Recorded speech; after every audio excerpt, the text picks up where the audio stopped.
Engkau Allah yang setia. Engkau Allah yang tidak pernah ingkar janji. Engkau Allah yang tidak pernah meninggalkan, mengecewakan, dan Engkau tidak pernah gagal dalam hidup kami. Terima kasih Tuhan untuk kesetiaan-Mu hari demi hari dalam hidup kami. Bahkan ketika kami bangun tadi pagi, kasih setia-Mu baru setiap hari dalam hidup kami. Engkau Allah yang tidak pernah meninggalkan kami. Di saat kami sakit, Kau sembuhkan kami. Di saat kami susah, Kau hiburkan kami. Di saat kami berbeban berat, Kau berikan kami kelegaan. Di saat kami kekurangan, Kau berikan kami kelimpahan. Layak kami bersyukur dan berterima kasih kepada Tuhan untuk segala kemurahan dan kebaikan-Mu dalam hidup kami. Berkati ibadah pagi ini Tuhan. Berbicaralah. Sampaikan isi hati-Mu, sampaikan firman-Mu bagi setiap kami. Nyatakan kuasa kemuliaan-Mu Tuhan. Urapi hamba-Mu Tuhan untuk menyampaikan firman yang dahsyat dan luar biasa. Sehingga firman-Mu mengempower hidup setiap kami. Berkati setiap umat-Mu Tuhan. Urapi semua kami. Di dalam nama Yesus kami berdoa dan kami mengucap syukur. Semua yang percaya, bersama-sama kita katakan amin, haleluya. Silakan duduk Bapak Ibu Saudara sekalian, shalom. Selamat pagi jemaat Sungai Yordan yang diberkati, puji Tuhan. Senang bisa ada di sini kembali pada pagi ini. Saya mengajak kita membuka kitab 1 Timotius pasal yang ke-6 ayat yang ke-12. 1 Timotius pasal yang ke-6 ayat yang ke-12 menulis demikian. Bertandinglah dalam pertandingan iman yang benar, dan rebutlah hidup yang kekal. Untuk itulah engkau telah dipanggil dan telah engkau ikrarkan ikrar yang benar di depan banyak saksi. Saya tertarik dengan kalimat pertama yang menulis bertandinglah dalam pertandingan iman yang benar. Terjemahan bahasa Indonesia bagus, tapi kalau Bapak Ibu punya terjemahan bahasa Inggris jauh lebih bagus lagi. Dalam terjemahan bahasa Inggris dikatakan fight a good fight for a true faith.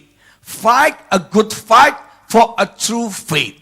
Nah Bapak Ibu Saudara sekalian, kira-kira dalam bahasa Inggris artinya adalah berjuanglah dengan baik untuk iman yang benar. Berjuanglah dengan baik untuk iman yang benar. Nah Alkitab berkata kita dipanggil, dan panggilan kita adalah untuk berjuang. Hidup ini harus diperjuangkan. Dan setiap kita dalam ruangan ini, kita punya perjuangan kita masing-masing. Mungkin kelihatannya begitu cantik, begitu keren. Saudara jangan tertipu dengan performance, jangan tertipu dengan penampilan. Banyak orang pakai baju bagus, mewah, saudara Kenzo, ikat pinggangnya Chanel, tasnya Hermes, bukan berarti orang itu tidak berjuang dalam hidupnya. Setiap orang punya perjuangan dalam hidupnya, dan hidupnya harus diperjuangkan. Kalau kita mau sukses, kalau kita mau berhasil dalam hidup ini, harus diperjuangkan. Saudara, tidak ada jalan pintas untuk sukses. Tidak ada jalan cepat untuk sukses. Gak ada fast track. Gak ada cara mudah, cara gampang untuk sukses. Banyak orang tidak suka proses. Orang suka hasil. Tapi saya mau beritahu jemaat Sungai Yordan, tidak ada hasil tanpa proses. Nah jemaat yang diberkati Tuhan, kalau kita mau berhasil dalam apapun dalam hidup kita, kita harus berjuang.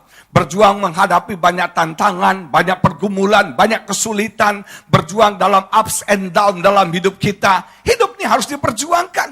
Bahkan to survive in life. Bahkan untuk kita bisa bertahan hidup. Kita harus berjuang Bapak Ibu Saudara sekalian. Berapa waktu lalu saya pelayanan di Surabaya. Saya nginep di hotel, sebuah hotel di lantai 12. Situ Bondo mengalami gempa bumi dan goncangannya sampai ke Surabaya. Apalagi saya ada di lantai 12, goncangannya terasa sekali. Hanger itu, gantungan baju tuh bunyi Bapak Ibu Saudara sekalian. Kami baru saja tidur, akhirnya kami berdua loncat saudara. Begitu kencang goncangan, saya buka pintu, saya lihat semua orang sudah lari ke bawah. Akhirnya saya bilang sama istri saya, sayang, ayo kita lari, ayo kita lari. Istri saya masih bisa sambar tasnya, kita lari. Untung kami lari. Kami tidur dengan baju yang lumayan keren, Bapak Ibu Saudara sekalian. Ada orang turun dengan awut-awutan gitu loh ya. Dan kita turun gak bisa naik lift. Harus turun 12 lantai. Dan saudara bayangkan dengan body seperti ini, turun 12 lantai itu perjuangan Bapak Ibu Saudara sekalian. Kami turun lantai, ditarik istri saya, sampai di lantai 5, nafas saya mau putus Bapak Ibu Saudara sekalian. Saya bilang sama istri saya, sayang, saya udah gak kuat, saya udah gak sanggup, saya udah gak mampu lagi. Ayo sayang, baru lantai 5, aduh kok masih lantai 5, harus berjuang 5 lantai lagi. Sampai di bawah Bapak Ibu Saudara sekalian, ini saya punya tulang kayaknya copot semuanya. Aduh gemetar semuanya, capek sekali. Bahkan untuk bertahan hidup, kita harus berjuang, betul nggak? Dalam hidup ini kita harus berjuang, setiap orang punya perjuangannya masing-masing. Saudara bahkan punya anak itu gampang, punya anak gampang. Yang harus diperjuangkan adalah memiliki anak yang saleh, memiliki anak yang takut Tuhan, memiliki anak yang hormat sama orang tua. Itu harus diperjuangkan. Menikah itu gampang. Saudara, yang harus diperjuangkan adalah mempertahankan pernikahan. Yang harus diperjuangkan adalah memiliki pernikahan yang harmonis sampai maut memisahkan kita. Saya prihatin dengan banyak pernikahan yang berakhir dengan perceraian. Saudara, menikah itu gampang, dibiarin tetap menikah. Tapi masalahnya kalau kita mau pernikahan kita berkualitas, kalau kita mau pernikahan kita luar biasa, harus diperjuangkan. Nah, Bapak Ibu Saudara sekalian, menikah itu tidak mudah. Kita harus membangun pernikahan kita. Kita harus berjuang membangun pernikahan kita. Nah, satu hari saya diundang menghadiri satu orang tante kita, dan om ini ulang tahun 50 tahun pernikahan. Nah, seumur hidup saya sudah 55 tahun, tapi nggak kelihatan ya, kayak umur 30 gitu ya. Nah, Bapak Ibu Saudara sekalian, selama saya hidup, saya baru 4 kali menghadiri pernikahan Golden Wedding Anniversary. Jadi ini jarang banget, jarang banget. Nah, saudara, waktu si tante sama om ini 50 tahun menikah, kita hadir, kita bangga banget. Dan saya tanya sama si tantenya, karena si om ini orangnya jutek, orangnya kasar, orangnya pemarah, perfeksionis. Aduh, luar biasa. Jutek, pemarah, perfeksionis, orangnya emosional. Kalau marah, istrinya bisa marah di depan orang. Orangnya benar-benar sombong sekali. Nah, saya tanya sama si tante, tante apa resepnya? Tante bisa bertahan 50 tahun dengan orang yang seperti ini. Si tante bilang, cuek aja. Dia ngomel-ngomel, diamin aja. Kita karaoke aja, nanti dia capek sendiri, lama-lama dia minta maaf, biarin aja. Lagi si tante ngomong, tiba-tiba anaknya bilang sama saya, Pak Agus, tahu nggak kenapa mami papi langgeng? Kita baru cek ke dokter, dan baru ketahuan mama itu budak, katanya Bapak Ibu Saudara sekalian. Jadi kalau mau rumah tangganya langgeng, kita harus apa? Budak, amin. Kalau suami ngomel, istri budak. Kalau istri ngomel, suami harus budak. Menikah itu nggak gampang. Menikah itu proses yang tidak mudah karena kita ini berbeda. Kita laki-laki dan wanita ini berbeda sekali, Bapak Ibu Saudara sekalian. Banyak perbedaan laki-laki dan wanita. Harga diri martabat seorang pria itu ada pada prestasinya, ada pada profesinya, ada pada saudara pekerjaannya. Itu martabat, gengsi, harga diri seorang pria. Makanya pria kalau ketemu teman baru selalu tanya, bro, kerjanya apa? Bisnisnya apa? Profesinya apa? Laki-laki kalau ketemu teman baru, pasti kasih kartu nama. Betul nggak? Namanya Agus Lutan. CEO PT Kolang Kaling Maju Mundur Cantik, saudara ya. Wih, keren bro. Lu CEO ya. Laki-laki itu bangga banget dengan prestasinya, dengan saudara yang namanya pekerjaannya, bisnisnya itu laki-laki. Nah, beda sama wanita. Harga diri wanita adalah orang-orang yang dia cintai. Makanya wanita kalau ketemu teman baru nggak pernah tanya kerja apa, nggak pernah tanya bisnis apa. Wanita ketemu teman baru selalu tanya apa? Anaknya berapa? Jadi bayangkan kita dua personality yang berbeda. Laki-laki dan wanita berbeda. Satu hal yang unik lagi adalah laki-laki itu goal oriented. Laki-laki itu straight to the point, goal oriented. Contohnya, laki-laki ke mall, dia mau beli jas. Dia langsung ke counter yang jual jas. Dia cari jas yang cocok warna dan harganya. Dia bayar. Begitu sudah dia dapatkan jas, selesai. Itu laki-laki. Beda sama wanita. Wanita menyukai proses. Dia datang ke mall mau beli lipstick, Bapak Ibu Saudara sekalian. Dia keliling-keliling, dia lihat ada aksesoris Natal, dia beli. Ada lampu Natal, dia beli. Ada baju anak-anak, dia beli. Ada popok, dia beli. Ada parfum, dia beli. Semua dibeli kecuali... Nah itu perempuan, hebatnya. Perempuan menyukai proses. Sementara laki-laki goal oriented. Dalam pernikahan juga begitu. Anggap kita suami istri bertengkar. Tapi kayaknya suami istri di Sungai Yordan gak pernah bertengkar ya. Cuma gulat doang. Nah Bapak Ibu Saudara sekalian. Mungkin kita suami istri bertengkar. Pastilah rumah tangga pernah bertengkar, pernah berselisih. Nah kiranya ketika bertengkar mungkin si suami yang salah. Ketika si suami salah dia cukup rendah hati untuk minta maaf. Walaupun itu jarang ya Ibu sekalian ya. Ada 3 perkataan yang laki-laki jarang ucapkan. Kata pertama adalah maaf. Karena laki-laki itu sombong kecuali saya. Laki-laki merasa diri paling benar. Tidak pernah mau minta maaf. Selalu yang salah siapa? Istrinya. Anaknya dodol yang salah siapa? Istrinya. Anaknya nggak naik kelas yang salah siapa? Istrinya. Anaknya nakal yang salah siapa? Istrinya. Saya mau beritahu suami-suami. Rumah tangga bahagia dan diberkati rahasianya bukan pada istri. Tapi laki-laki yang takut akan Tuhan. Maka istrinya seperti anggur subur. Dan anak-anaknya akan diberkati Tuhan. Amin. Bukan istri tapi laki-laki. Nah saudara, kata kedua. Yang laki-laki jarang ucapkan adalah terima kasih. Thank you.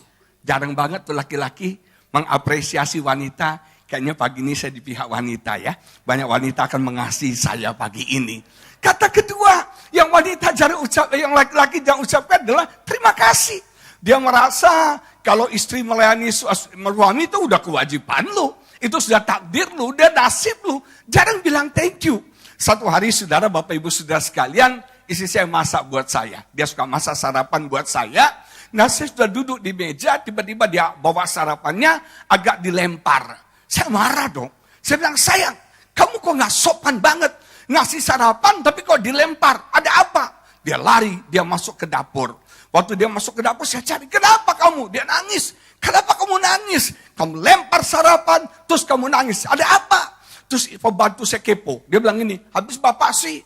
Tiap kali ibu masak gak pernah dihargai. Gak pernah dipuji, selalu dikritik. Saya orangnya ini apa adanya. Saya orangnya apa adanya. Gak enak, saya bilang gak enak. Gak suka, saya bilang gak suka. Mau muntah, saya bilang mau muntah, Bapak Ibu Saudara sekalian. Nah, saya punya istri ini spesial.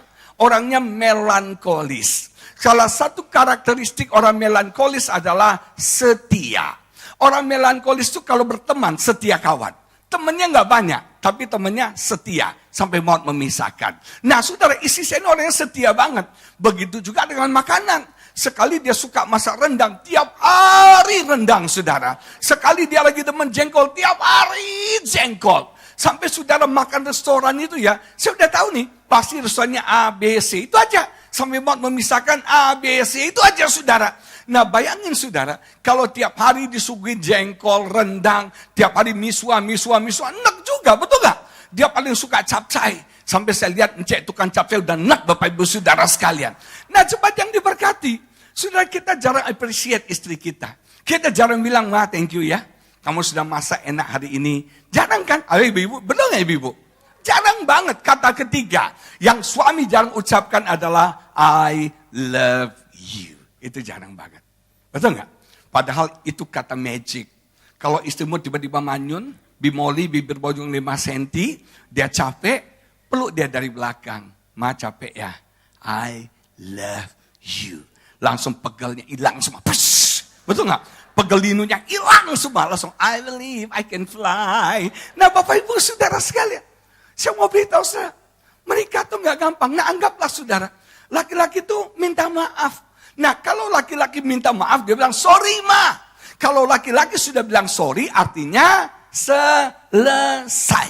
Kan gue udah minta maaf, selesai dong. Saya mau tanya, bagi istri apakah cukup selesai dengan permintaan maaf? Tega banget ya ibu ya.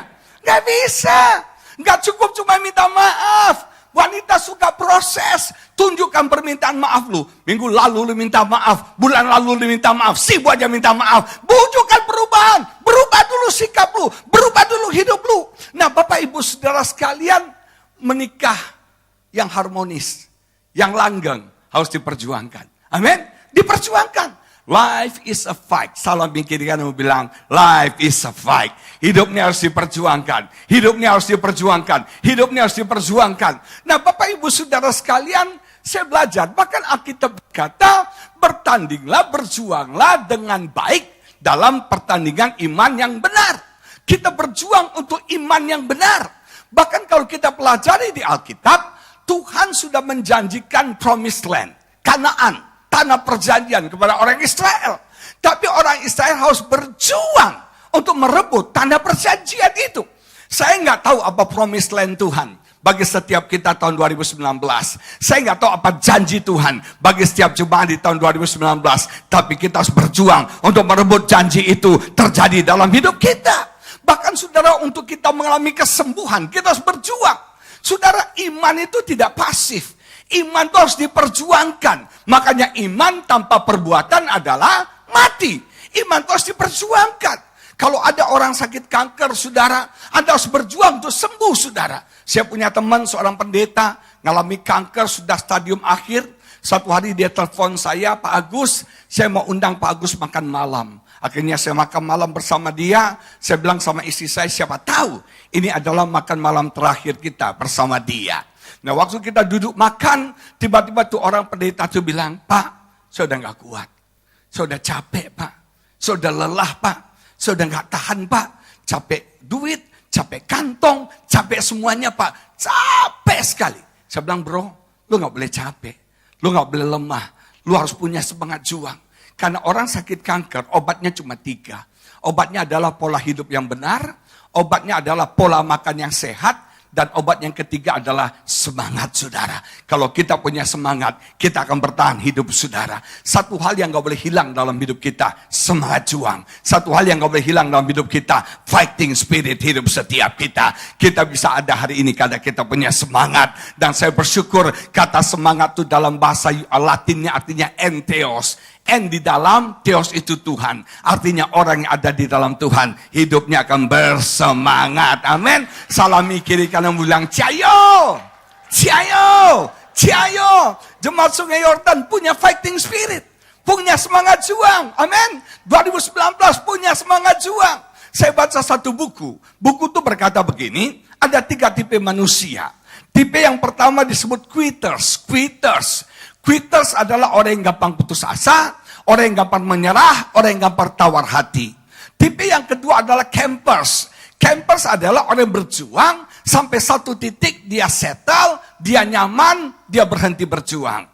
Tapi tipe yang ketiga adalah climbers, orang yang terus naik sampai ke puncak kemuliaan.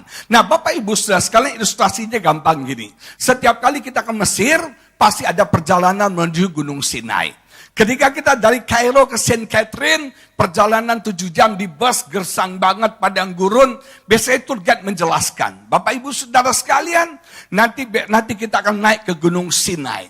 Kita sampai di Saint Catherine, kota Saint Catherine kira-kira jam 7 malam. Kita langsung makan malam, istirahat sebentar. Jam 12 malam pintu kamar akan diketuk, saudara. Dan kita akan mulai perjalanan naik onta 2 jam. Setelah naik onta 2 jam, kita akan naik tangga. Sekian ratus tangga. Kira-kira total perjalanan berangkat 4,5 jam, pulang 4,5 jam. Begitu mendengar itu, sebagian peserta bilang, gua gak ikut deh. Gua di hotel aja, bobo-bobo cantik itu saudara ya. Gua di hotel aja. Ada berapa banyak peserta? Mungkin 50 orang peserta. Ketika dengar bagaimana sulitnya ke Gunung Sinai, harus naik onta, terus naik tangga sekian ratus. Langsung sebagian besar bilang, udah gua ketuaan deh. Gua gak kuat, gua gak sanggup. Gua nyerah. Ini tipe namanya quitters. Dia lihat tantangan, langsung dia menyerah. Dia lihat kesulitan, dia langsung menyerah. Dia lihat halangan, resistan, dia langsung menyerah. Itu quitters. Orang yang gampang menyerah, gampang putus asa, belum maju sudah mundur, belum melangkah sudah stop. Itu quitters. Nah, tapi kira-kira dari 50 peserta, ada 30 yang mau naik Gunung Sinai. Akhirnya bangun jam 12 malam, naik onta 2 jam, saudara. 2 jam naik onta, saya punya teman, orang kaya, sukses, putih, bersih, mulus, saudara. Waktu naik onta, lecet semuanya, saudara. Dia bilang, kapok, gua gak mau naik onta lagi seumur hidup gua. Saudara, bayangkan ngangkang naik onta, dan dia gak tahan bau, saudara. Waktu dia gak tahan bau, dia muntah. Ontanya juga ikut muntah, Bapak Ibu Saudara sekalian. Bayangin, saudara, sampai dia kapok banget. Oke. Sampai di satu titik tempat terakhir yang dikenal dengan nama Starbucks Onta. Di situ ada warung, bisa ngopi, bisa ngeteh, dan kemudian yang berita baiknya ada Indomie di situ. Nah, biasanya peserta udah lapar 2 jam di Onta, sampai di Starbucks Onta, mereka ngopi, mereka ngeteh, makan Indomie. Kenyang. Betul nggak? Begitu kenyang, lihat tangga sekian banyak, langsung semua bilang, gua stop di sini saja. Ini namanya campers. Orang yang tadinya berjuang, orang yang tadinya semangat, tapi begitu settle, begitu nyaman dalam posisinya, dia nyaman, dia settle, dia nggak berjuang lagi. Makanya musuh orang Kristen bukan cuma iblis. Musuh orang Kristen adalah kenyamanan. Ketika Anda nyaman dalam posisi Anda nyaman dalam keadaan Anda tidak akan berkembang lagi. Gereja kalau nyaman tidak akan bertumbuh lagi. Gereja kalau nyaman nggak ada movement lagi, saudara. Benar. Kita nggak boleh tinggal dalam kenyamanan. Kita nggak boleh settle dalam keadaan kita. Ketika Anda settle, Anda nggak punya keinginan lagi. Saudara, saya perhatikan begini. Perhatikan. Waktu kita masih anak-anak, semua kita punya keinginan. Banyak sekali keinginan kita. Ya, hari ini ingin jadi presiden, besok ingin jadi menteri, lusa ingin jadi pengusaha. Betul nggak? Kita tuh kayak Doraemon. Aku ingin begini, aku ingin begitu, ingin ini itu. Banyak sekali. Betul nggak? Kita kayak Doraemon. Tapi begitu sudah settle nih, kayak Bu Bisyang ini ya, tanya, Bu apa pinginnya lagi? Enggak deh, udah cukup, udah puas, tapi Bu Bisyang sih enggak ya. Nah saudara, bayangkan, kita udah settle. Kita bilang, udah gua gak mau apa-apa lagi. Sudah settle, sudah cukup, sudah hati-hati. Ketika Anda merasa nyaman, Anda settle, goncangan akan Tuhan kirim. Karena Tuhan ingin Anda bergerak terus, bergerak terus, bergerak terus, bergerak terus. Dari 50 peserta, 30 sampai ke kaki Gunung Sinai di Starbucks Onta. Dan kira-kira mungkin hanya 15 yang naik sampai ke Gunung Sinai. Itu yang namanya climbers. Saya berdoa, jemaat Sungai Yordan, tidak ada quitters, tidak ada campers, semua jadi climbers. Terus berjuang sampai kita meraih cita-cita kita. Terus berjuang sampai kita menjadi seperti apa yang Tuhan inginkan. Saya mau ingatkan, sukses itu bukan kaya. Sukses di mata Tuhan bukan berkuasa. Sukses di mata Tuhan bukan populer. Tapi sukses di mata Tuhan adalah menjadi seperti yang Tuhan inginkan. Dan saya mau beritahu saudara, kita belum sukses. Kita harus berjuang untuk menjadi seperti apa yang Tuhan inginkan. Kita harus sukses untuk melakukan apa yang Tuhan ingin kita lakukan. Nama Tuhan dipermuliakan, amin. Life is a fight. Kita harus punya fighting spirit dalam hidup kita. Kita harus punya semangat juang dalam hidup kita. Nah, saya ingin kita belajar, destiny kita sudah ditetapkan Tuhan. Tapi kita mesti fight to fulfill that. Kita harus berjuang untuk bisa menghadapi destiny dalam hidup kita. Ada beberapa hal saya mau bagikan pada pagi ini. Yang pertama, kita harus berjuang untuk mengasihi. Kita harus berjuang untuk mengasihi. Saudara, Bapak, Ibu, Saudara sekalian, Alkitab berkata ada 3 hal yang kekal, yang tinggal, yang remain, yang akan stay. Semua akan berlalu, semua akan hilang, kekayaan akan hilang. Orang kita cintai akan pergi meninggalkan kita. Semuanya fana. Cuma ada 3 hal that remain, that stay. Dan ketiga hal itu adalah iman, pengharapan, dan kasih. Saudara, ketiga hal ini harus dipertahankan dalam hidup kita. Harta bisa hilang. Saudara, popularitas bisa hilang. Power, kekuasaan bisa hilang. Semua bisa hilang. Tapi iman, pengharapan, dan kasih jangan hilang dalam hidup setiap kita. Tahu nggak Bapak Ibu Saudara, iblis itu menyerang iman kita. Iblis menyerang kasih kita. Dan iblis menyerang pengharapan kita. Kita jadi orang nggak punya iman. Kita jadi orang nggak punya harapan. Kita jadi orang yang tidak punya kasih. Nah, Alkitab berkata yang terbesar dari ketiga hal itu adalah kasih. Orang Kristen diketahui dari apa? Kasihnya. Orang akan tahu bahwa kamu adalah muridku jikalau kamu hidup saling mengasihi. Nah, Bapak Ibu Saudara sekalian, Yesus katakan, kasihilah Tuhan Allahmu, kasihilah sesamamu seperti dirimu sendiri. Ada 3 objek kasih yang kita bisa pelajari. Yang pertama adalah Tuhan. Yang kedua adalah sesama. Dan yang ketiga adalah diri kita sendiri. Saya mau tanya, yang paling sulit kita kasih dari ketiga hal ini yang mana? Tuhan, sesama, atau diri sendiri? Ini kita nggak ngatalan ya. Kalau ditanya mestinya apa? Ya ini orang Kristen saya heran ada roh apa ya? Siap kali ditanya tunduk kepala diam Bapak Ibu Saudara sekalian. Tuhan, sesama, dan diri sendiri. Yang paling sulit kita cintai yang mana? Hah? Saya kira coba satu-satu. Mengasihi diri sendiri gampang apa susah? Oh gampang. Semua kita mengasihi diri kita sendiri. Kenapa Anda merawat diri Anda? Anda make up, rapi, rambut, rololo, trilili, saudara. Pedicure, medicure, krempong, spa, betul nggak? Kenapa? Karena kita mengasihi diri kita. Contoh buktinya orang mengasihi diri sendiri. Lihat di Instagram. Semua yang kita posting di Instagram adalah diri kita sendiri. Kalau ada rame-rame, yang lainnya blur Bapak Ibu Saudara sekalian. Cuma dia yang dia cintai. Kita mengasihi diri kita. Kita merawat diri kita. Kita menjaga diri kita. Kita memelihara diri kita. Karena kita mengasihi diri kita sendiri. Yang kedua, mengasihi Tuhan susah apa gampang? Gampang. Mengasihi Tuhan itu gampang. Kenapa? Karena Tuhan sudah terlebih dahulu mengasihi kita. Hebatnya kekristenan tidak dimulai dari usaha manusia. Kekristenan dimulai dari inisiatif Tuhan. Makanya Alkitab berkata, in the beginning, God. Pada mulanya, Tuhan. Jadi Kristen tidak dimulai dari usaha manusia. Tidak dimulai dari pekerjaan manusia. Tapi dimulai dari inisiatif Allah. Bukan kita yang mengasihi dia. Tapi dia yang mengasihi kita. Kita akan dengan mudah mengasihi Tuhan kalau kita tahu kita dikasihi oleh Tuhan. Makanya Paulus katakan, aku mau dalam kitab Efesus, aku mau kamu tidak cuma tahu tentang kasih, tapi kamu mengalami kasih itu. Banyak orang Kristen tahu tentang kasih, tapi tidak mengalami kasih itu. Paulus bilang betapa panjangnya, betapa lebarnya, betapa dalamnya, dan betapa tingginya. Ternyata kasih Tuhan ada ukurannya. Ada panjangnya, ada lebarnya, ada tingginya, ada dalamnya. Saya tanya, Anda tahu nggak? Bapak Ibu tahu nggak? Berapa panjangnya kasih Tuhan sama kita? Kasih Tuhan panjangnya selama-lamanya kepada setiap kita. Forever and ever. Artinya Tuhan tidak pernah berhenti mengasihi kita. Dia selalu and always love you, saudara. Sampai selama-lamanya Tuhan mengasihi kita. Kasih manusia expire. Kasih manusia terbatas. Hari ini dia bilang I love you, 10 tahun lagi dia bilang I hate you. Betul gak saudara? Makanya rumah tangga itu unik. Kenapa? Rumah tangga itu hubungan love and hate. Orang yang paling kita sayang adalah pasangan kita. Tapi orang yang paling kita sebelin juga pasangan kita. Nah saudara, kasih bisa hilang. Tapi kasih Tuhan selama-lamanya bagi setiap kita. He always love you. Dan dia tidak pernah stop, berhenti mengasihi setiap kita. Nama Tuhan dipermuliakan. Amin. Salami kiri kananmu bilang, dia selalu mengasihi kamu. Dan dia tidak pernah berhenti untuk mengasihi kamu. Yang kedua, berapa lebarnya kasih Tuhan?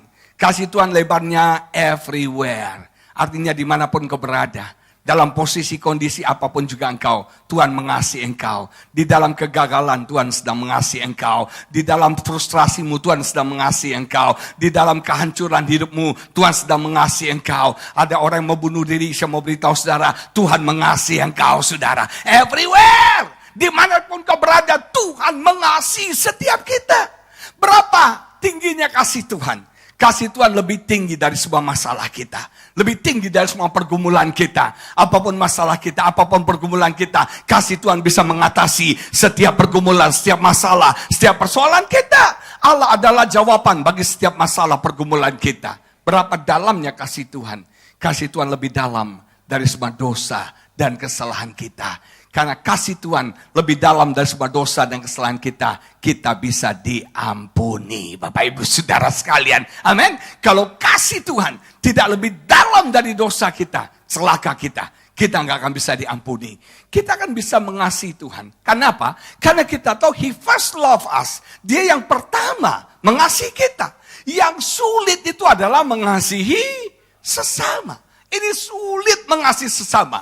Baca bersama saya, kenapa kita sulit mengasihi sesama? Karena kita ini makhluk yang egois. Baca, Filipi pasal 2, ayat 3 dan 4. Ego adalah masalah, biang kerok semua masalah. Semua konflik, pertengkaran, perselisihan, percekcokan itu masalahnya adalah ego kita. Filipi pasal 2 menulis begini. Filipi pasal 2, ayat 3 dan 4, saudara. Waktu Paulus menulis Filipi ini, dia melihat, dia mendeteksi ada ketidakharmonisan terjadi dalam jemaat di Filipi. Nah, salah satu penyebab ketidakharmonisan adalah ego. Dikatakan Filipi 2, ayat 3 dan 4, dengan tidak mencari kepentingan sendiri. Self-interest. Semua orang mencari kepentingan diri sendiri. Yang penting gue bahagia, yang penting gue happy, yang penting gue kenyang, yang penting gue punya duit, yang penting gue sukses, yang penting gue. Semua pusatnya adalah saya. Kata utama kita adalah me. Kata utama kita adalah saya. Saya, dan saya. This is mine. Oh, this mine. Me, my. Sudah saya. Saya bahagia, saya sukses. Bahkan dalam kekristenan kita begitu. Doa kita doa yang egois. Tuhan berkati saya. Berkati rumah tangga saya, berkati pernikahan saya, berkati aset saya, berkati bisnis saya. Semuanya saya. Manusia sekarang self-consume. Manusia sekarang narsis, saudara. Kalau nggak ada urusan sama kita, kalau nggak ada profit sama kita, kalau nggak ada kepentingan kita, saya nggak akan campur. Betul nggak? Oh, ini untung nggak buat gua? Ada nama gua nggak? Ada gunanya buat gua nggak? Kalau nggak ada profit buat gua, ngapain gua ikut? Ngapain gua campur? Manusia itu egois sekali. Kita menutup diri kita kalau itu nggak menguntungkan diri kita. Kita semua saya. Apa bukti orang egois? Saya akan mengajukan 3 pertanyaan. Bapak Ibu jawab dalam hati Bapak Ibu Saudara sekalian. Pertanyaan pertama, siapakah orang yang paling cakep dalam ruangan ini? Jawab dalam hati ya. Siapakah orang paling cakep dalam ruangan ini? Semua pasti jawab, saya. Siapakah orang yang paling pintar dalam ruangan ini? Semua pasti jawab. Siapakah orang paling bodoh, dodol, jelek dalam ruangan ini? Anda pasti jawab, dia. Betul nggak saudara? Nah, jemaat yang diberkati kita tuh egois banget. Alkitab berkata tidak mencari kepentingan diri sendiri. Saudara jangan mengejar hanya untuk diri sendiri, memuaskan diri sendiri. Diri sendiri tuh ego tuh gak pernah puas. Ego tuh menuntut.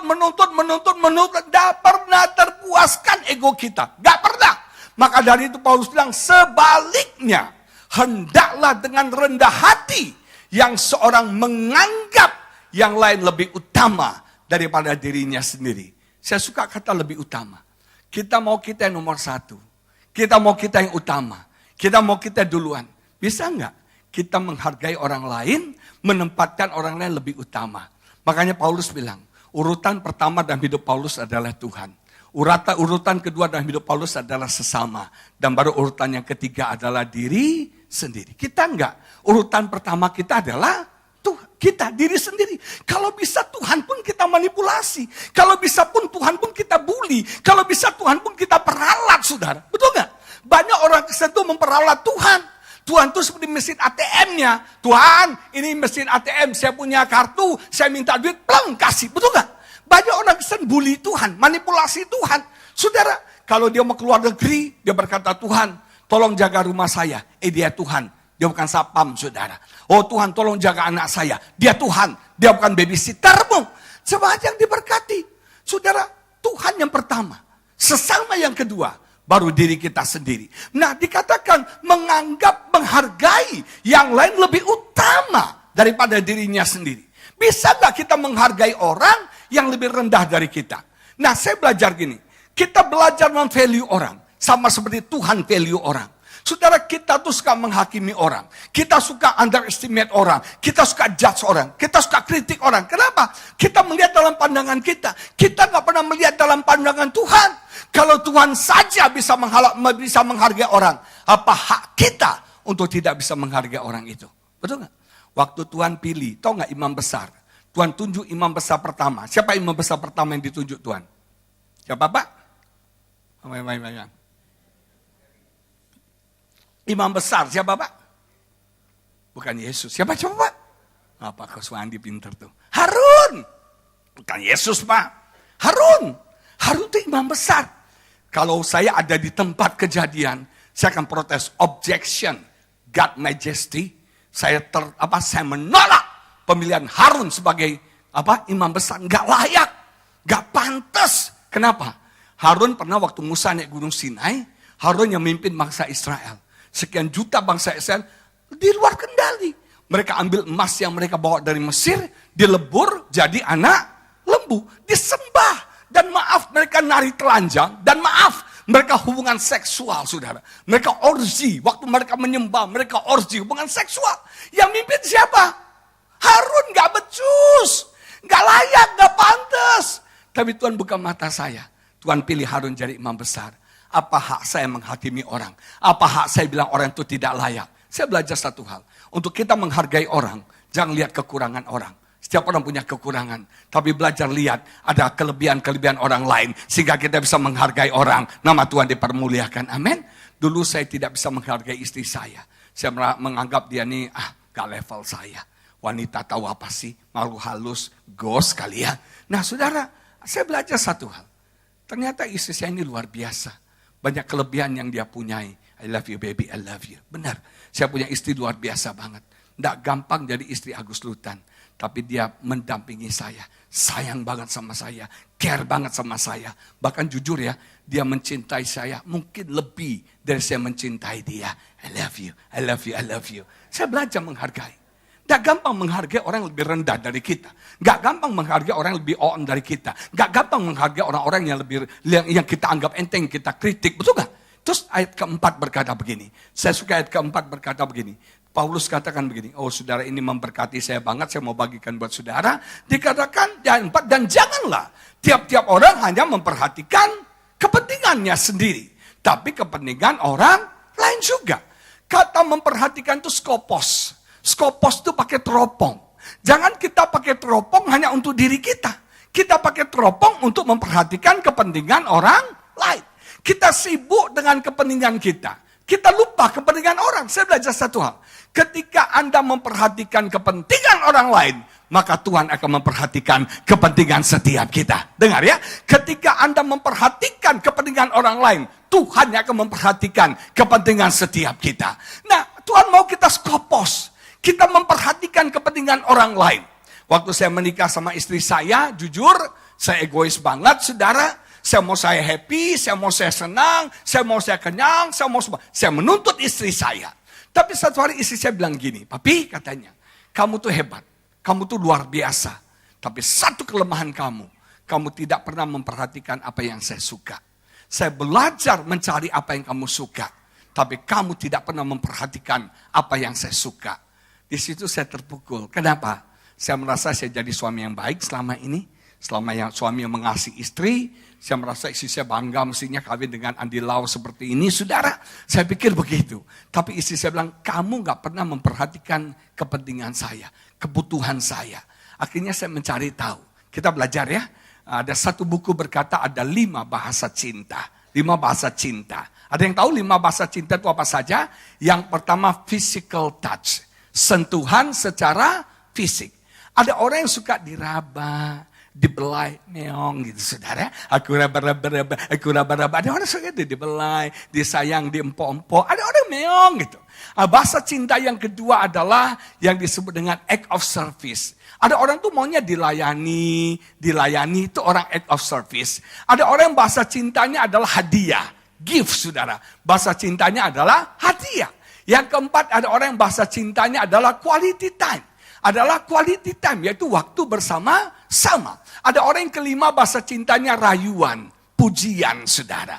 Nah saya mulai cari tahu nih, Apa bahasa cintanya istri saya? Setiap orang punya bahasa cintanya masing-masing. Saya mulai cari tahu apa bahasa cinta istri saya. Satu hari saya coba rayu dia. Waktu itu saya sakit, lagi di rumah sakit, di ICU, bukan di emergency. Saya bilang sama dia gini, sayang, saya berdoa sama Tuhan. Kalau boleh ini permintaan saya, kalau harus pergi, biar saya yang pergi duluan. Jangan kamu yang duluan pergi. Saya duluan yang pergi, saya bilang gitu. Hus, di rumah sakit ngomong mati-mati, horor katanya. Tapi dia penasaran, kenapa kamu doa gitu? Saya bilang kenapa saya doa, saya minta pergi duluan. Jangan kamu duluan tapi saya pergi duluan. Karena saya nggak bisa hidup tanpa kamu sayang. Langsung horor dari bunga ros saudara ya. Keren banget. Dia bilang hus katanya. Dia senang banget. Tapi dia bilang gombal katanya saudara. Ternyata bahasa cintanya bukan rayuan. Saya suka peluk dia, belai dia. Tangan saya ditabok semuanya. Sana katanya saudara. Bahasa cintanya bukan sentuhan fisik. Satu hari saudara, saya coba layani dia, buatin sarapan, siapin teh. Apa ini? Gak enak. Akhirnya dia yang layani saya. Bukan saya masak, dia masak buat saya. Ternyata bukan act of service bahasa cintanya. Satu hari kita diundang, kita ikut dalam satu retreat suami istri. Di malam terakhir itu suami-suami siapin hadiah, kado spesial buat istrinya. Nah waktu itu saya berpikir apa ya? Surprise buat istri saya. Dia tuh pengen satu kosmetik. Waktu itu kita lagi butuh banyak duit, banyak pengeluaran. Saya bilang kosmetiknya habis. Saya bilang sayang belilah. Enggak deh, kebutuhan kita banyak nanti aja. Ini enggak penting. Saudara, saya bilang istri saya, lu tunggu keriput baru lu beli kosmetik percuma, udah terlambat, betul enggak? Ayo beli sekarang. Enggak. Akhirnya saya belikan kosmetik yang dia mau. Nah menjelang hari H, panitia telepon kita, suami-suami. Apa yang kalian bawa untuk istri kalian? Saya bilang saya bawa kosmetik. Ada teman saya, dia tahu istrinya suka kerupuk aci yang putih, yang 2000 itu saudara. Dia bawa satu plastik saudara ya. Panitia bilang enggak gitu juga, kelas gitu ya. Panitia bilang sebaiknya kasihnya itu perhiasan. Kan cantik ya, kasih kalung, kasih cincin, kasih anting, kan bagus gitu ya. Gelang gitu kan. Aduh, saya udah beli kosmetik. Akhirnya kita cari, istri saya udah lama banget pengen pakai kalung yang ada salibnya. Kalau boleh ada berliannya. Berlian Situmeang, berlian Hutapea. Dia pengen banget ada berliannya. Pengen banget. Akhirnya saya cari, saudara saya belikan. Ketika hari H, romantic dinner. Dia pakai baju pesta, rambut tralala, terilili. Saya pakai jas, pakai dasi, keren banget. Romantic banget. Tiba saatnya kasih hadiah, saya keluarkan kosmetik yang saya berikan. Begitu diterima kosmetik itu, dia buka. Dia terharu. Dia nangis, terima kasih sayang.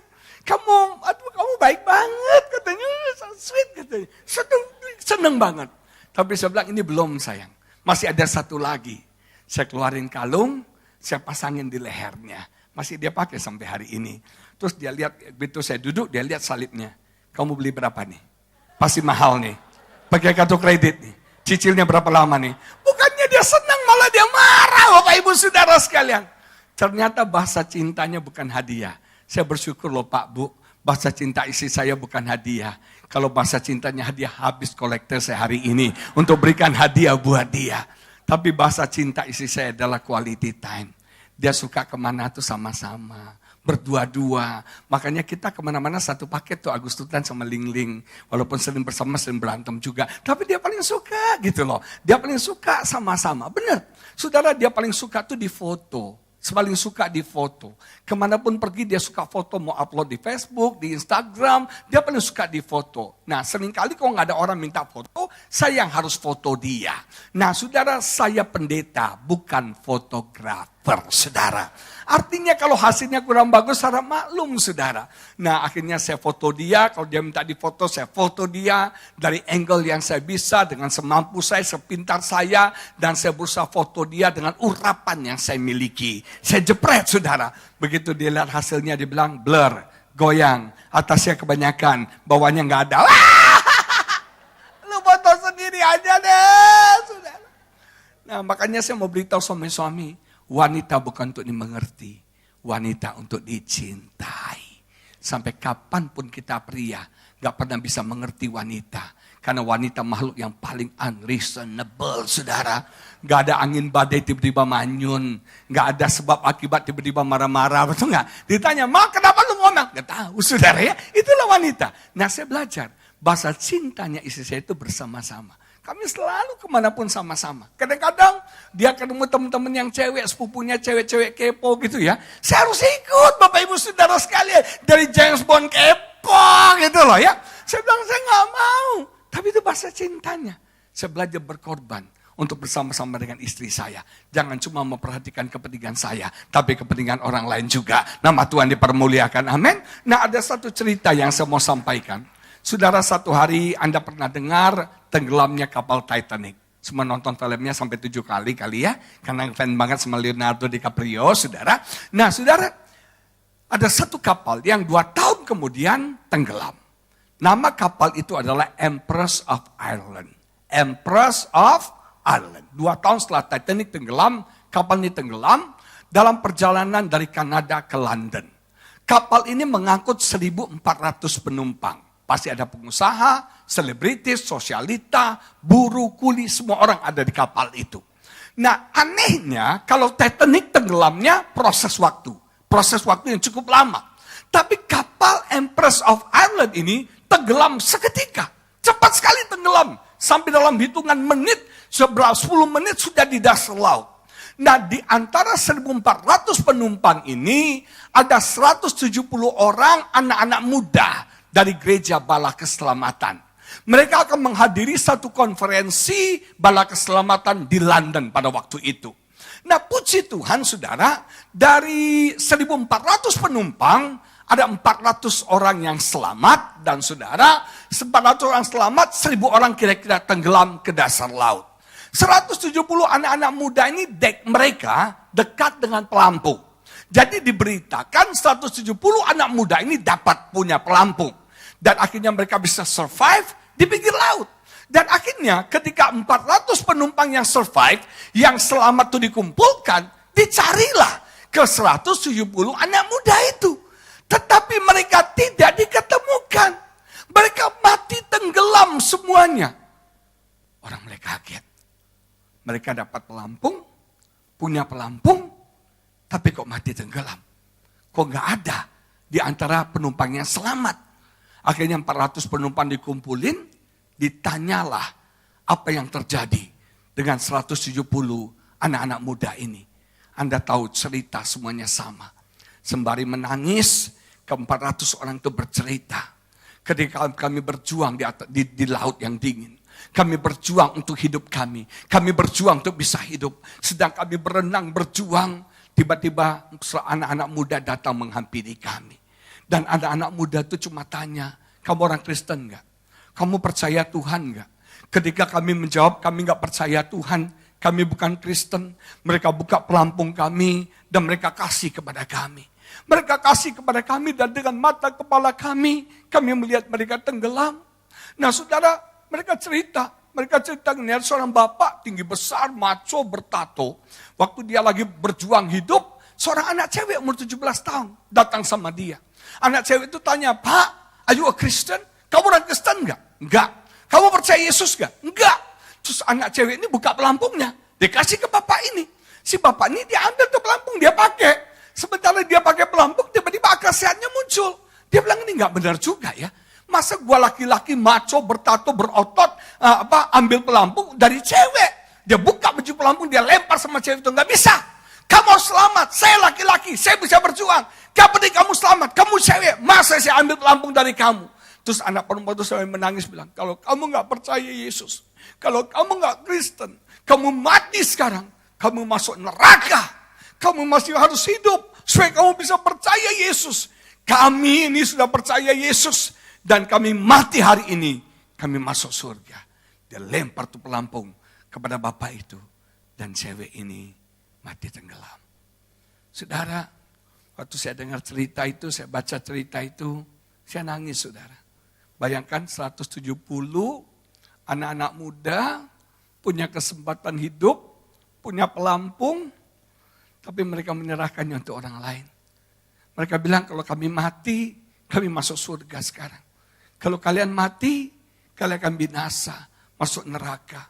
Kalian punya kesempatan untuk bertobat, untuk datang sama Tuhan. Terjadi kebangunan rohani yang luar biasa di tengah-tengah laut, saudara. 400 orang yang hidup semua percaya kepada Yesus. Beri kemuliaan bagi Tuhan. Cuma yang jadi pertanyaan saya adalah, ada nggak sih ya di zaman now ini orang-orang seperti anak muda ini yang bisa hidup, yang punya kesempatan hidup, yang punya pelampung, tapi dia buka pelampungnya, dia serahkan kepada orang-orang lain. Ada nggak sih di Sungai Yordan yang seperti itu? Kayaknya cuma ada di film India dan film Korea aja, saudara. Betul nggak? Saya berdoa biar ada di Sungai Yordan. Orang-orang yang nggak egois, nggak hanya mementingkan diri sendiri. Yang nggak cuma gua selamat, tapi orang lain juga selamat. Nggak cuma gua kenyang, orang lain juga kenyang. Nggak cuma gua bahagia, tapi orang lain juga bahagia, saudara. Saya berdoa biar kita nggak egois. Dan kita berjuang melawan ego kita. Untuk kita bisa mengasihi sesama kita. Nama Tuhan dipermuliakan. Yang kedua, yang terakhir, saya mau bicara dikit aja. Kita harus berjuang untuk hidup benar. Kita harus berjuang hidup benar. Hidup mudah gampang. Betul nggak? Hidup nyaman gampang. Yang susah itu hidup benar. Kita berjuang untuk hidup benar. Mengasihi itu nggak gampang. Membenci, sakit hati itu gampang. Mengampuni itu nggak gampang. Kita harus berjuang untuk bisa hidup benar. Kita harus berjuang untuk bisa mengampuni orang-orang bersalah kepada kita. Saya kasih satu tip Bapak Ibu Saudara sekalian. Amsal 19 ayat 11. Bagaimana caranya kita bisa mengampuni orang bersalah kepada kita? Amsal 19 ayat 11 menulis begini. Ayat ini saya suka banget dan memberkati saya sekali. Akal budi membuat seseorang panjang sabar. Dan orang itu dipuji, direspek. Orang direspek itu karena sesuatu. Karena dia memaafkan pelanggaran. Kata memaafkan pelanggaran dalam bahasa Inggrisnya overlooking wrongdoing. Kesalahan banyak kita adalah, kenapa kita nggak bisa ngampuni? Kita fokus pada kejadian, kita fokus pada orang. Betul nggak? Dan yang paling menyakitkan adalah yang mengkhianati kita, mengecewakan kita. Orang-orang yang paling kita sayang, yang paling kita percayai, yang paling kita cintai. Itu sakitnya tuh di sini, di sini, di sini, di sini. Tapi Alkitab bilang overlooking wrongdoing. Jangan lihat orangnya. Jangan lihat peristiwanya. Tapi lihat melampaui itu ada Tuhan. Saya belajar dari Yusuf. Yusuf dihianati oleh saudara-saudaranya. Kemudian dia dikatakan oleh Alkitab, dia difitnah oleh istri Potifar. Masuk penjara, dilupakan oleh juru minum raja. Dihianati, difitnah, dilupakan. Apakah Yusuf sakit hati? Enggak. Dan akibatnya di balik itu ada istana, ada kemuliaan. Dan saya belajar, kalau enggak ada pengkhianatan, kalau enggak ada fitnah, kalau enggak dilupakan, mungkin tidak ada istana buat Yusuf. Nah, jemaat yang diberkati satu hari, saudaranya kumpul, betul enggak? Ketemu Yusuf beli gandum. Yusuf buka, saya Yusuf. Takut mereka semua, meredek mereka semua. Terus Yusuf bilang, mereka bilang, bro, kami jadi budak lu aja, kami jadi budak lu. Hebat saudara.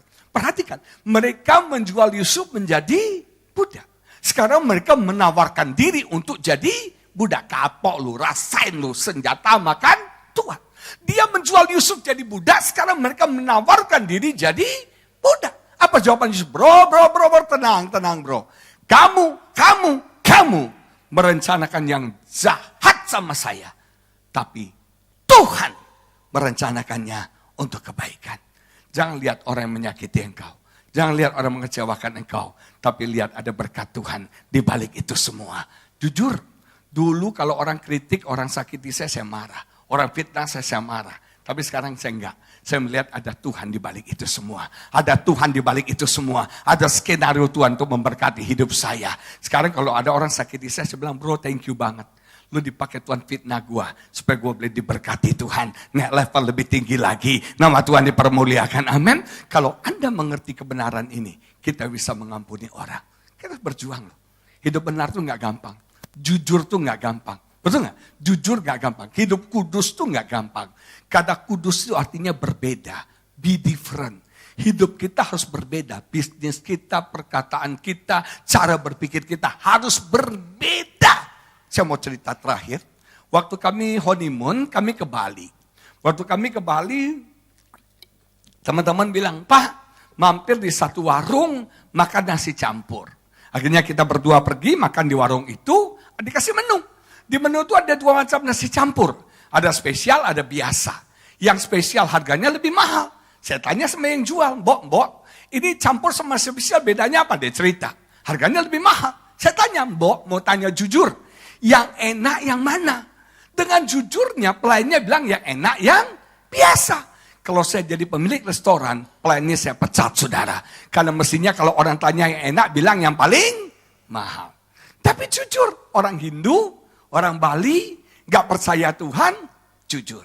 Setelah kami married, kami ke Medan. Karena waktu itu di Medan ada mertua saya. Di Medan, kalau ada orang Medan sini.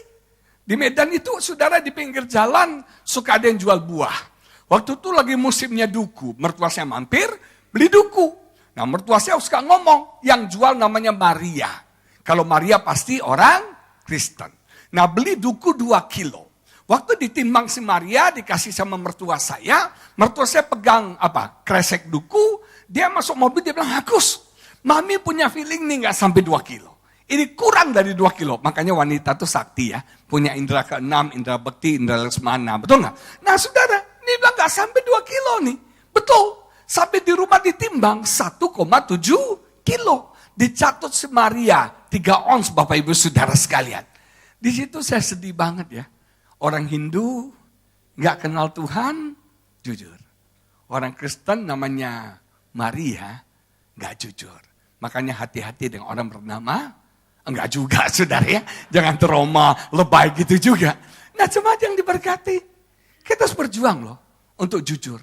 Kita berjuang untuk punya integritas. Kita berjuang untuk hidup benar. Life is a fight. Dan kalau kita berjuang, kita pasti menang. Nama Tuhan dipermuliakan, amin. Mari kita bangkit berdiri, kita doa sama-sama. Terima kasih Tuhan untuk pagi ini. Bersyukur untuk kesempatan yang Tuhan berikan, firman-Mu bisa disampaikan. Biar firman-Mu memberkati setiap kami. Saya merasa dalam hati saya, ada beberapa saudara lagi mungkin putus asa, lagi tawar hati. Engkau melihat keadaan tidak semakin membaik,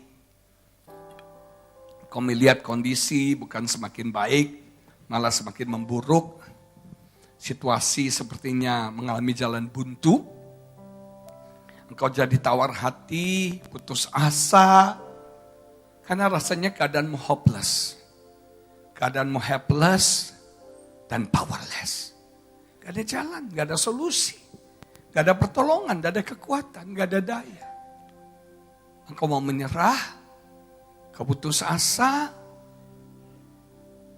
kau mundur dalam hidupmu. Atau mungkin ada saudara yang nyaman, yang settle, dan kau kehilangan semangat juang lagi. Engkau gak punya fighting spirit lagi. Engkau nyaman, orang kalau nyaman akan mundur saudara.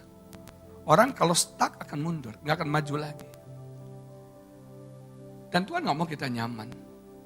Tuhan goncang kita. Supaya kita boleh move on. Climb. Bergerak terus. Mungkin ada sebagian kita fighting spiritnya udah hilang. Semangat juangnya udah hilang. Karena mungkin kita putus asa. Kita tawar hati. Kita frustrasi. Atau kita udah settle banget. Udah nyaman banget dengan keadaan kita. Udah segini aja udah cukup lah. Ya punya jemaat segini udah oke banget lah. Udah setia-setia, perpuluhan cukup, ya udahlah. Ngapain pikir-pikir lebih lagi, udah segini aja. Kalau Anda cuma pikir segini, dapatnya cuma segini. Tapi Tuhan mau kita climbers. Kita fight terus. Sampai kita boleh menjadi seperti apa yang Tuhan inginkan. Kita melakukan apa yang Tuhan mau kita lakukan. Itu sukses. Kita harus fight for success. Kita harus berjuang untuk rumah tangga yang harmonis, yang langgeng sampai maut memisahkan. Kita berjuang untuk masa depan yang lebih baik. Kita harus berjuang untuk hidup yang lebih baik. Kita harus berjuang. Kita berjuang, keep on fighting. Berjuang. Bahkan kita harus berjuang untuk iman yang benar. Kita harus berjuang untuk hidup benar. Kita harus berjuang untuk hidup yang rohani. Gak mudah hidup yang rohani, Bapak Ibu Saudara sekalian. Gak mudah ke gereja, lebih mudah kita pergi main bola. Gak mudah kita baca Alkitab, lebih mudah kita nonton TV. Kita harus berjuang untuk hal yang rohani. Kita harus berjuang untuk mengampuni. Kita harus berjuang untuk hidup benar. Kita harus berjuang untuk hidup kudus. Kita harus berjuang untuk hidup yang berbeda. Dan kita harus berjuang untuk mengasihi sesama kita. Mengalahkan ego setiap kita. Tuhan katakan jangan pernah berhenti berjuang. Perjuanganmu belum selesai. Fight a good fight for a true faith. Berjuanglah dengan baik untuk iman yang benar. Beriman terus diperjuangkan. Kesembuhan terus diperjuangkan. Mukjizat terus diperjuangkan. Berjuang, berjuang, berjuang, berjuang. Lawat setiap kami Tuhan. Jamah setiap kami. Biarlah firman-Mu memotivasi kami. Menginspirasi kami. Untuk kami jadi climbers Tuhan. Untuk kami terus berjuang, berjuang, berjuang. Mencapai apa yang Tuhan inginkan dalam hidup setiap kami. Engkau belum selesai dengan kami. Terus Tuhan, terus bekerja. Bagi setiap kami. Biar semangat juang kami tidak hilang. Biar kami tidak nyaman. Biar kami tidak quitters, kami tidak campers. Tapi kami jadi climbers. Berkati semua kami Tuhan. Di dalam nama Yesus kami berdoa. Dan kami mengucap syukur. Semua yang percaya. Bersama-sama kita katakan amin. Beri kemuliaan bagi Tuhan. Salami kiri kanan bilang terus berjuang. Semangat juang terus, Tuhan memberkati setiap kita.